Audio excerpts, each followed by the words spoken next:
네, 안녕하십니까. 강현재 변호사입니다. 오늘 설 연휴 첫날인데요.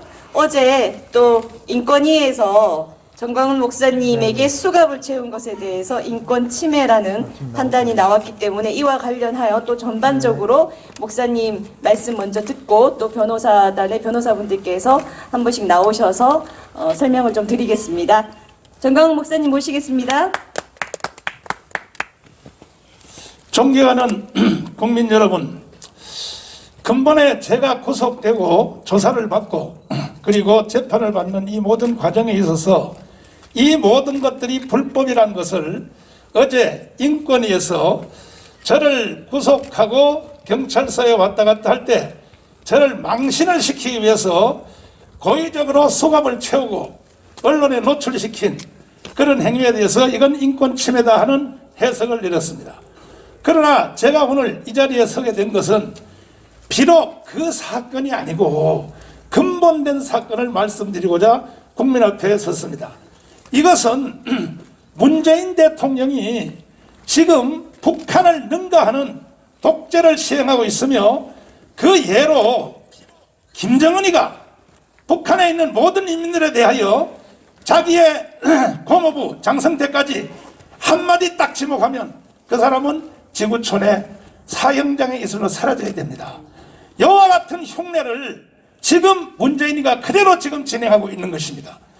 대통령 2명을 감옥에다 가둔 것, 그것도 부족해서 국가를 위해서 한 생명을 바치고 일생을 살았던 국정원의 기대성 같은 그런 인재들을 다 국정원에 감옥에다 다 가둬놓고, 그뿐 아니라 여러분 전창훈 검사님 보십시오.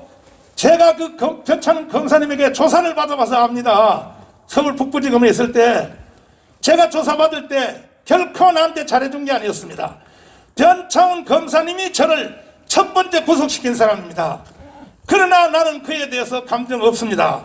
왜? 그는 국가가 부여한 검찰권을 가지고 행사했기 때문에 최초로 제가 구속될 때에 동부지검에 3년 전에 구속될 때에 사실 그때도 억울하게 구속됐습니다. 전창훈 검사님의 북부지검장 할 때 내가 구속된 겁니다. 그러나 나는 그에 대해서 감정을 갖지 않았던 것은 왜 그러냐? 그분이 뭘 알겠습니까? 위에서 지시한 대로 하는 거니까. 그런데 결국은 그 사람까지도 구속을 시키려고 하다가 너무 억울해서 저와 비슷한 세상의 현직 검사를 말이지 수갑을 채우고 모욕을 주고 하니까 조사받는 중에 자살해서 죽었지 않습니까? 문재인! 야! 너 아들이 그렇게 자살해 죽으면 너 지금 그대로 있겠어? 책임져! 이재수 기무사령관 충무에 대하여 마찬가지입니다. 그분은 독실한 기독교인이었었고 국가안보를 위해서 일생 생명을 바쳤는데 세상의 세월호 여론조사 했다고 해서 이게 다 현재 무죄로 다 나왔습니다. 그러나 그들은 이미 이 세상을 떠나고 죽었습니다. 억울해서. 정광훈 목사는 안 죽었습니다. 왜 안 죽었냐? 신앙 때문에 안 죽었습니다. 그렇다면 이와 같은 행전이 끝난 게 아니라 계속 진행되고 있기 때문에 나는 문재인 너에 대해서 용서할 수 없어. 그러므로 빨리 범죄 행위를 그만두고 지금도 계속 지목하고 있습니다. 누구 정광훈을 구속하여 재구속시키고 법정 채용을 때려라. 문재인이야, 너가 무슨 김정은이냐? 김정은? 창피한지도 모르냐? 그리고 뭐 탈북자들 공풍선 날리는 거 반대법을 만들어 청와대 너가 지시하는 것은 다 현행법으로 만들어지고 있는데 반드시 너는 대한민국 건국 이후에 가장 나쁜 놈으로 처형될 날이 다가오고 있다는 사실을 분명히 알아야 되는 것입니다. 제 혼자 당한 억울함 때문에 오늘 이렇게 강경하게 말하는 것이 아니라 앞으로도 그 일이 계속 진행되기 때문에 나는 국민을 보호하기 위해서 오늘 울분을 토하는 것입니다. 그리고 뭐라고 말했습니까? 제가 항상 모든 기자에게 연설 말미에는 좋다 이거야. 뭐 간첩의 왕 신영복을 존경하는 사람 그래 실수할 수도 있다 이거야. 또 8월 15일 1948년 8월 10일 건국을 인정할 수 없다. 인간으로서는 할 수 없는 아주 못된 짓을 했지만 실수할 수 있다 이게. 서도의 강천 윤희상 묘지에 부인을 볼게 참배시켰다. 그래도 실수할 수 있다 이게. 그러면 내가 항상 하는 말이 뭐냐? 연설 마지막에 오늘도 마찬가지입니다. 국민 앞에 사과하고 앞으로는 절대 주사파 정치하지 않겠습니다. 대한민국 헌법과 법률에 의하여 국민을 위해서 봉사하겠습니다 라고 한다면 우리는 용서할 수 있다고 수도 없이 말했건만, 오히려 그런 말을 듣고도 선지자의 권면을 듣지 않고 계속하여 적대감정을 가지고 잠시 부여된, 국민에게 부여된 이 권력을 악용하고, 뭐라고요? 국민이 나에게 준 공권력을 이용해서, 언제 국민이 공권력을 너한테 그따위 식으로 줬어? 대한민국 국민들이 너한테 그따위 공권력 준 적이 어떤 말이야? 그래서 저는 용서할 수 없습니다. 반드시 3.1절 이전에 스스로 내려오든지 아니면 결국은 국민의 저항권에 의하여 당신은 서울구치소로 들어가야 될 것입니다. 아직도 이 본체를 알지 못하는 검찰, 이제 검찰은 다 돌아왔습니다. 이제 보니까 경찰, 이 경찰은 보니까 경찰이 아니에요. 제가 종로 경찰서에서부터 조사받는 과정에서부터, 아니 이제 변호사님들이 자세히 설명하겠습니다만은 구속영장 쓴 그 원문을 보면 이게 도대체가 말입니까? 도망갈 우려가 있으므로, 주거가 불분명하므로. 아니 여러분, 내가 지금 교회 사택에 20년째 살고 있는데 제가 주거가 불분명해요? 그리고 제가 한기총 대표장으로서 대한민국 국민으로서 한국교회를 대표하는 사람이 뭐라고요? 도망갈 우려가 있으므로? 이따위 소리를 구속영장마다 다 친단 말이에요. 그러니까 전에 판사들은요 다 기각시켰어요. 말도 안 되니까. 그러니까 전라도 판사들로 바꿔가지고 말이지. 예? 그리고 그들이 판결문을 보면 지들끼리 짜고 원린 그대로 도망갈 우려가 있고 주거가 불분명하므로 구속한다. 야이, 니들 내 용서 안 해. 문재인가 용서 안 한 게 아니라 나를 구속시킨 전라도 판사들 있지. 니들 봐라, 니들 동료 판사들도 다 들어왔어 지금 대한민국으로. 시대가 지나면 진리로 돌아오게 돼 있는 거야. 아직도 윤석열 계열의 일부 검사들이 정신을 못 차리고 있는데, 그 다음에 국회에서 더불어민주당, 당신들은 국회의원이 아니야. 맞습니다. 모든 법률을 만들 때는 헌법에 기초해서 만들어야지. 대한민국에 지금 헌법이 있습니까? 지들 맘대로 방명이 다 치고 말이지. 에? 정신 나가지 말이야. 코로나를 가지고 사기를 치고 계속. 코로나 사기는 계속 할 것이고, 내가 볼 때 다음에 대선할 때까지 코로나 사기를 계속 진행할 것 같은데, 그래서 제 하나가 경험한 종로경찰서에서 나를 제보한 시민단체, 자, 시작입니다. 청와대가 지시하면 시민단체가 움직여서 제보를 합니다. 제보하면 경찰이 수사를 시작합니다.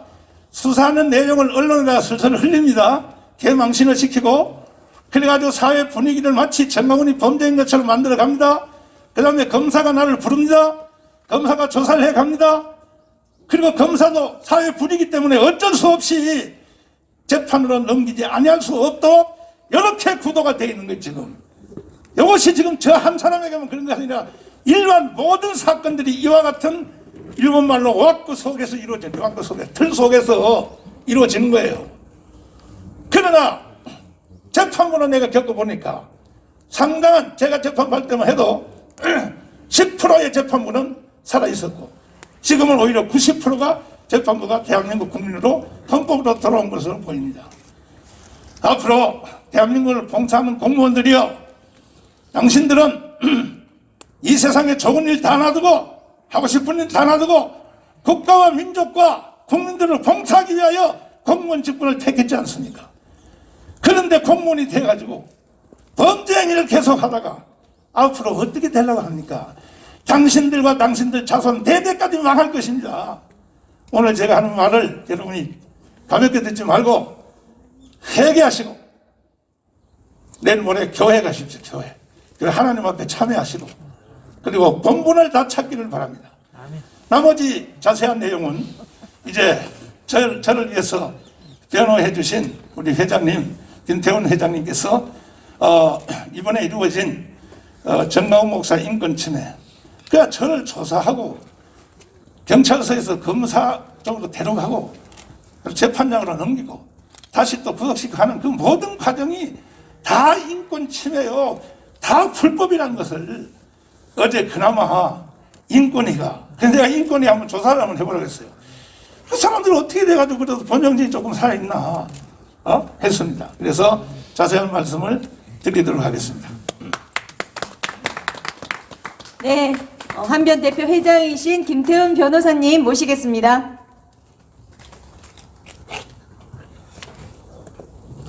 예, 안녕하십니까. 지금 사건의 개요를 간단히 말씀드리겠습니다. 어저께 국가인권위원회에서 우리 전광훈 목사님에 대해서 경찰에서 수갑을 채운 것은 인권 침해다라는 상당히 의미 있는 결정을 내렸습니다. 저는 적극 환영합니다. 그 개요를 말씀드리면은 2020년 작년 1월 2일 날 서울중앙지방법원에서 영장 실질 심사를 했었습니다. 우리 그 전광훈 목사님이 2019년도에 광화문 집회를 주도했는데 그것이 뭐 집시법 위반이라든지 여러 가지 위반 사유로 들어서 구속영장이 청구가 됐어요. 그런데 우리 전광훈 목사는 그야말로 자발적으로 수사에 전혀 방해를 준 적이 없습니다. 경찰에서 부를 때 이미 출두해서 다 진술을 했고 또 작년 1월 2일 영장실질심사기일에도 임의로 출석을 했습니다. 전혀 뭐 도망이라든지 그런 게 없었습니다. 그렇게 했는데 그래서 저희들이 이제 영장심사기일에 심사 재판을 맡고 이제 귀가를 하는데 우리 목사님은 이제 다시 그때 인치된 상태니까 다시 이제 유치장으로 가야 되는데 그 많은 사람들이 있는 데서 수갑을 채웠습니다. 이 사람이라는 게 참 이렇게 사회적인 활동을 하는 사람 모든 사람 마찬가지 아닙니까? 보는 앞에서 이렇게 수갑을 채운다는 거 얼마나 인격적인 모면을 줍니까? 그것이 무슨 죄가 있다든지 도망간다든지 뭐 반항을 한다든지 이럴 때는 모르겠어요. 그렇지 않고 이분이야말로 순순히 모든 것을 협조적으로 조사를 받는데 구태여 수갑을 채웠어요. 그래서 바로 여러분과 같은 이런 보도진 있는 데서 이게 다 국민들한테 공개가 됐는데 얼마나 모멸감을 느꼈습니까? 그리고 그래서 영장 실질심사 결과 죄가 없다, 혐의가 없다, 뭐 도망갈 우려 없다, 혐의도 없다. 영장 기가 바로 됐습니다. 그날 이러한 사태입니다. 이것이 그러니까 우리 대한민국 국민들은 모두가 헌법에 의해서 인권이 보장이 되지 않습니까? 헌법 10조에 의해서 그야말로 존엄과 가치가 부여되고 있습니다. 인격권이 있습니다. 또 헌법 12조에 하면 신체 자유가 있습니다. 이게 대명제예요. 특별한 사유가 없는 한 구속되지 않습니다. 특별한 사유가 뭐냐? 헌법 37조에 의해서 그야말로 그 법률에 의해서 제한을 할 수 있지만은 대원칙이 과잉금지 원칙이라고 되어 있어요. 절대로 필요 최소한도로 그쳐야지. 거기서 조금만 넘으면 이건 과잉금지 원칙으로서 그건 위헌위법입니다. 그것은 여러분들도 우리가 대한민국은 법치국가고 인권국가고 어렸을 때부터 특히 이 현 정부 들어와서부터 더 강조되고 있는 게 바로 사람이고 인권 아니겠습니까? 그렇기 때문에 이것은 엄격하게 해석을 해야 되는데 그날 자 우리 정광훈 목사님은 이 사랑제일교회 20년 이상 시무활동을 하시는 분이고 한기총 당시에 대표로 계셨고 사회활동을 왕성하게 하는 분이에요. 아까도 말씀드렸다시피 스스로 자진해서 조사받는 사람한테 그걸 왜 수갑을 채우냐 이거죠. 그래서 저희가 여기에 대해서 국가인권위원회에서 진정을 했습니다. 이건 도저히 수긍할 수가 없다. 이게 왜 수갑을 채워야 되느냐 했더니 다행스럽게 어저께 이렇게 인권 침해라고 나왔습니다. 뭐 경찰에서는 얘기를 합니다. 도주의 우려가 있다. 아까 말씀드렸듯이 이건 뭐 전혀 해당이 안 되는 거예요. 그 다음에 그게 잘못된 게 피의자 유치 및 호송에 관한 규칙이라는 게 있습니다. 이게 잘못된 건데 그게 일개 경찰청 훈령으로 만들어진 거예요.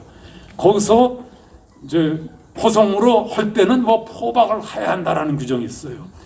이거는 잘못된 거죠. 왜냐? 아까 말씀드렸다시피 헌법과 또 형사소송법과 또 경찰관 직무집행법도 그래요. 경찰관 직무집행법 10조의 2를 보면은 필요 최소한대로 수갑이라든지 포승을 사용하게 돼 있습니다. 따라서 그 지침이라는 것은 그야말로 하위 규칙이거든요. 잘못 규정된 거죠. 그리고 합리적으로 본다면은 그걸 적용해서는 안 되는 겁니다. 제대로 된 경찰서장, 경찰청장, 경찰관이라면 그 훈령을 집행을 할 수가 없는 거다 이거죠. 그래서 어저께도 국가인권위원회에서도 그거를 고쳐라 이렇게 이제 나왔는데 고치지 않더라도 문제입니다. 왜냐하면은 당연히 수갑을 채워서는 안 된다. 이건 불법행위다 이렇게 보고 있는데 아까 방금 말씀드렸다시피 2018년 12월 3일 날 여러분들 잘 아시다시피 국군 기무사령관 이재수 중장이 조사를 받는데 똑같은 비슷한 사람이에요. 수갑을 채워서 말이지 그 명예로 사는 사람인데 우리 목사님도 똑같지 않습니까? 명예롭게 사는 사람들이 있는데 명예로 사는 사람 갖다가 수갑을 채워서 공개를 해야 되니까 이분이 참지 못하고 12월 7일 날 2018년 12월 7일 날 투신을 했습니다. 그래서 검찰에서도 이거 잘못됐구나 해서 규칙을 고쳤어요. 그래서 2019년 11월 25일 날 검찰청에서 절대로 임의로 출석하는 피의자들에 대해서는 수갑을 채우지 않는 걸 원칙으로 한다. 채울 때는 아주 엄격하게 해라. 그게 바로 2019년 11월 25일에 이미 검찰에서 규칙까지도 만들었습니다. 그렇게 만들었으면은 그게 비록 검찰이라 하면 검찰에서 만드니까 더 그렇죠. 그게 왜 검찰청만 지킵니까? 경찰은 당연히 그걸 준수해야죠. 검찰청 따로 있고 경찰청 따로 있는 게 아닙니다. 모두가 다 인권에 관해서 밀접한 업무를 담당하는 기관이기 때문에 경찰에서도 마땅히 그 규칙을 준수해서 더군다나 희생자도 생기지 않습니까? 그 전에 아까 말했듯이 뭐 변창훈 검사도 했지만은 특히 이재수 중장은 아주 직접적으로 수갑 때문에 모멸감을 느껴서 투신한 분이에요. 우리 전 박사님과 똑같은 거야. 그러면 경찰에서 이렇게 하면 안 되죠. 수갑을 채워서는 안 되죠. 모든 부분이 마찬가지입니다. 죄도 혐의도 없이 스스로가 조사하는데 수갑을 갖고 딱 채우면 얼마나 놀래고 충격을 받겠습니까? 이거는 경찰이 잘못된 것이죠. 그래서 어저께 인권위에서 참 잘 됐는데 다만 아쉬운 점은 그래서 신체 자유를 침해해서 인권 침해하는데 인격권은 그렇지 않다. 그렇게 얘기를 했어요. 저는 이 부분은 상당히 좀 아쉽게 생각합니다. 여러분, 신체의 자유, 모든 인권은 밀접 불가분의 관계가 있습니다. 신체의 자유를 침해해서 수갑을 채워서 못하면은 그거 따로 있고 정신은 따로 노나요? 그게 아니지 않습니까? 영과 육은 다 합치가 된 거예요. 그러면서 근데 거기서 또 얘기가 그건 불가분했다. 그때 취재 경쟁 때문에 취재진들이 막 다퉈서 하는 바람에 그건 통제 불능이었다. 그건 당연히 예측이 되는 거죠. 전 목사처럼 사회적으로 여러 가지 이슈가 문제가 돼 있어서 언론이 관심 갖고 있다는 건 당연히 그건 예측이 되는 거죠. 그러면 언론이 없을 걸로 생각했습니까? 얘기가 안 되죠. 또 우리가 아는 한에 있어서도 다른 사람들, 이 친정부 인사들이 조사받을 때는 그런 식으로 하지 않았어요. 뒤로 어떻게 해가지고 알지도 못하게 그냥 그런 식으로 하는 경우가 많았습니다. 근데 이분만은 그렇게 언론이 다 취재한다는 걸 알면서도 이렇게 수갑을 채웠다.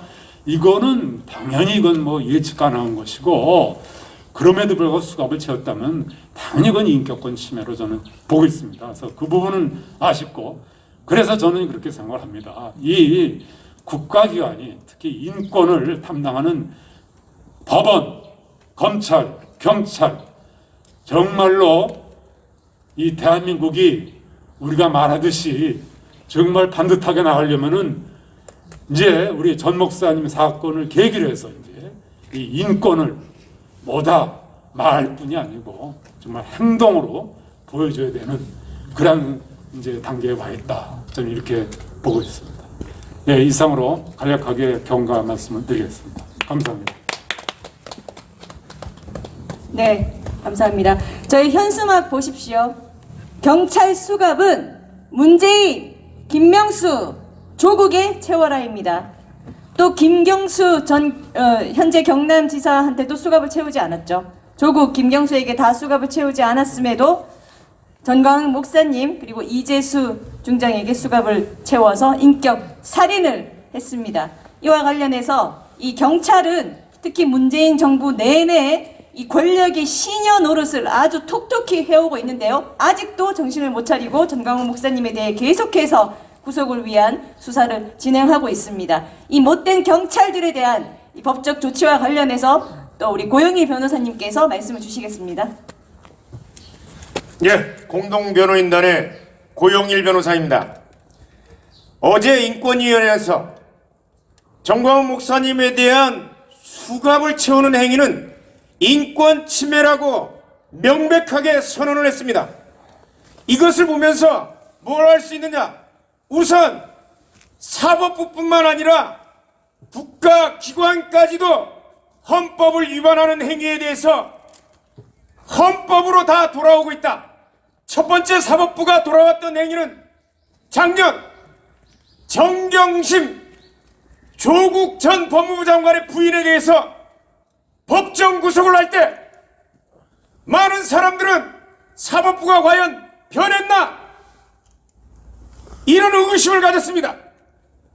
그러나 윤석열 검찰총장에 대한 문재인의 재가가 있는 직무집행정지에 대해서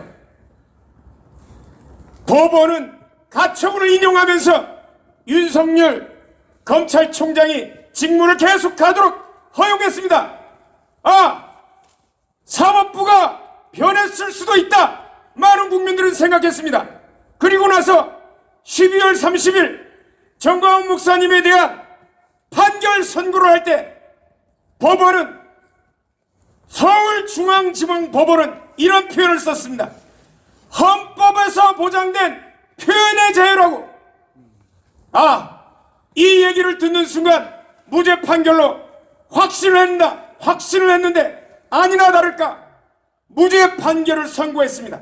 사법부가 완전히 검찰뿐만 아니라 사법부까지 완전히 헌법 앞으로 돌아온 것을 선언한 행위라고 할 수 있습니다. 이것이 사법부가 돌아왔다는 증거이고, 이번에 국가인권위원회의 결정은 그동안 국가인권위원회는 좌파 세력의 선동에 따라서 자기들 임의대로 자기들이 생각한 인권 편향적인 그런 결정만을 내리다가 이번 결정을 통해서 헌법 앞에 국가기관이 완벽하게 돌아왔다는 것을 선언한 행위로 이에 대해서 환영하는 바입니다. 그러나 이 일을 행하기에 앞서 경찰청장 민감용과 종로경찰서 안종길 경찰관 그리고 종로서장 이들의 행위는 자신들은 변명을 하고 있습니다. 왜냐하면 저희들이 국가배상 청구를 했고 이들의 행위를 지적하면서 헌법 소원 심판을 이미 제기한 상황인데 답변서의 내용은 피의자 유치 및 호송에 관한 규칙, 통상적으로 호송규칙이라고 하는데 호송규칙에서 호송관은 호송관서에서 나갈 때 반드시 수갑을 채워야 한다는 경찰청장 훈령, 이것은 법적으로는 법령이 아니라 행정규칙에 불과합니다. 행정규칙은 국민들에 대해서 효력이 없는 규정이에요.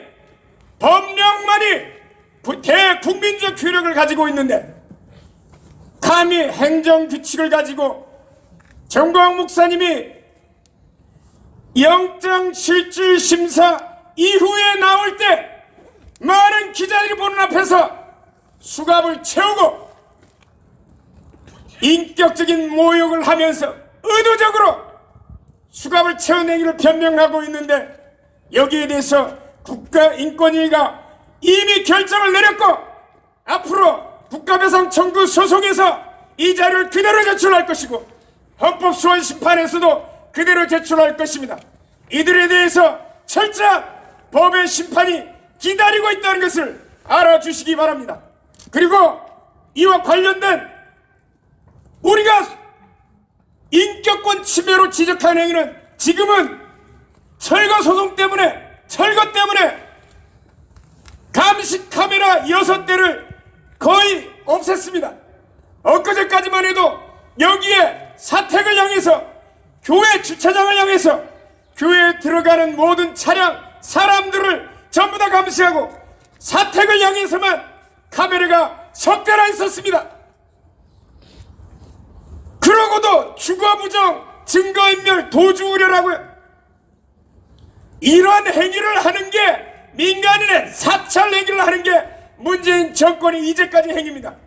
여기에 대해서도 마찬가지로 소송이 제기되어 있는데, 민간인 사찰 행위를 하는 것, 이것 자체가 우리의 국민의 자유와 권리를 다 침해하는 행위들인데, 이 부분까지도 법원에서 앞으로 명백하게 판단해 줄 것입니다. 그리고 이와 관련해서 재건축조합이 기일을 정해서 교회에 대한 집행을 다시 한번 하겠다고 소문이 들리고 있는데 경고합니다. 재건축조합에 대해서는. 그리고 경찰에 대해서 경고합니다. 지난 기일 무력 진압을 할 때 재건축조합이 동원한 깡패 용역들이 들어와서, 그리고 길 밖에서 아무런 관계없는 유튜버들이 폭행을 당할 때 경찰들은 뭐 했습니까? 현행범으로 체포했나요? 이번에 주목할 것입니다. 주시할 것입니다. 과연 경찰이 법 집행을 제대로 하고 있는지.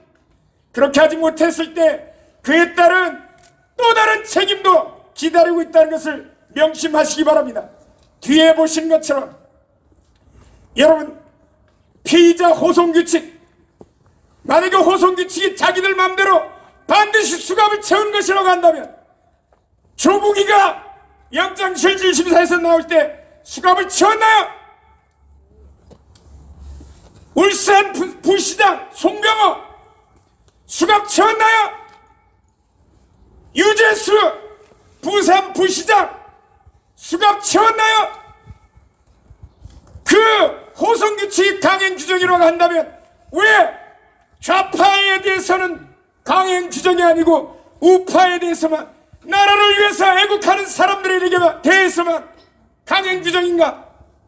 그래서 법이 아닌 겁니다. 법령이 아니고 단순한 행정규칙이라 지멋대로, 요즘 말로 하면 엿장수 맘대로 하는 그런 규칙은 당장 없어져야 될 것입니다. 계속해서 앞으로 국가기관들, 문재인을 비롯한 일선 행정기관들, 경찰청 주시할 것입니다. 마치겠습니다. 수고하셨습니다. 네, 마지막으로 구주화 변호사님 모셔서 말씀 듣겠습니다. 예, 공동 변호인단의 구주화 변호사입니다. 먼저 정광훈 목사님에 대한 불법 수갑 차용 행위에 대해서 어제 국가인권위에서 신체의 자유 침해 그리고 인권 침해를 인정해 주신 것에 대해서 대단히 감사의 말씀을 드립니다. 다만 인권 침해는 인정하면서도 인격권 침해는 인정할 수 없다는 부분에 대해서는 상당한 유감과 아쉬움이 있습니다. 결정문에는 이렇게 나와 있습니다.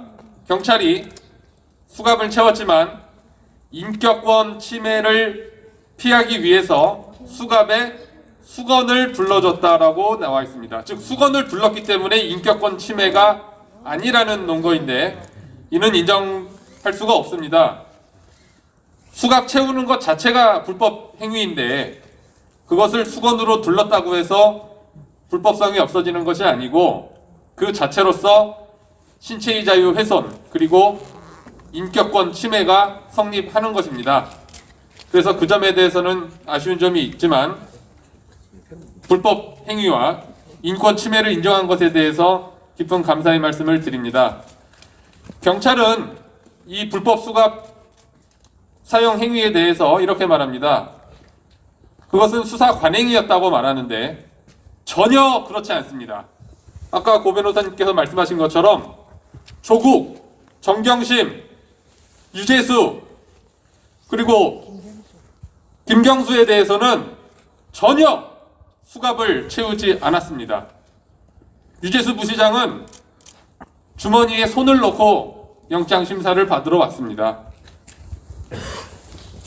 그리고 김경수, 드루킹 김경수는 구속이 된 상태에서 구속이 된 채로 재판을 받으러 오면서 버스에서 내리면서도 죄수복도 안 입고 양복 차림에 서류 봉투 하나 딸랑딸랑 들고 무슨 회사 출근하듯이 이렇게 자유롭게 왔습니다.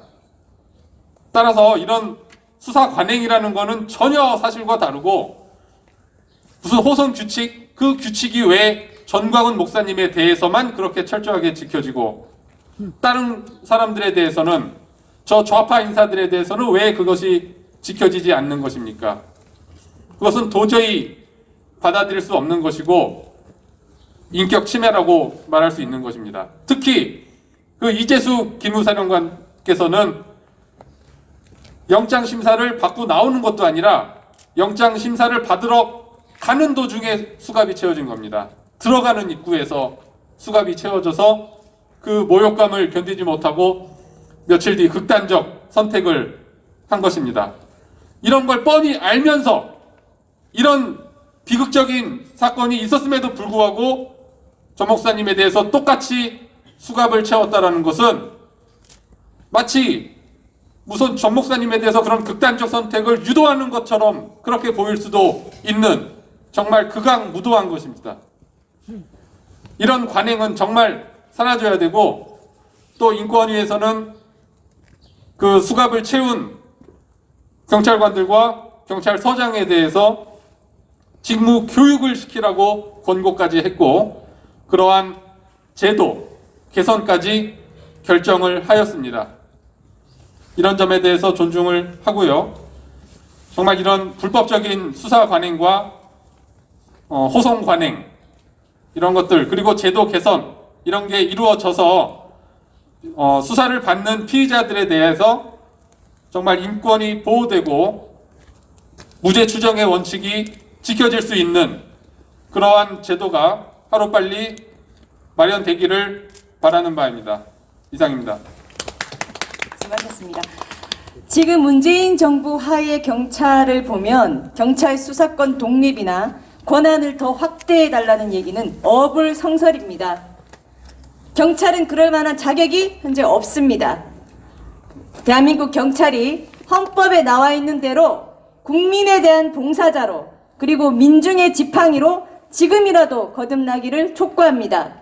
문재인의 홍위병 노릇을 계속하는 것을 중단하고 만약 그럼에도 계속 한다면 그 경찰들에 대해서는 우리뿐만이 아니라 이 법치를 공부한 대한민국 변호사들이 끝까지 엄중한 처벌을 받게끔 저희가 끝까지 할 것임을 말씀드리며 오늘 기자회견은 여기서 모두 마치겠습니다. 수고해주신 모든 분들 감사드리고요. 오늘 또 언론 취재 오신 분들 또 유튜버 분들 감사드립니다. 시청해주신 국민 여러분도 감사드립니다.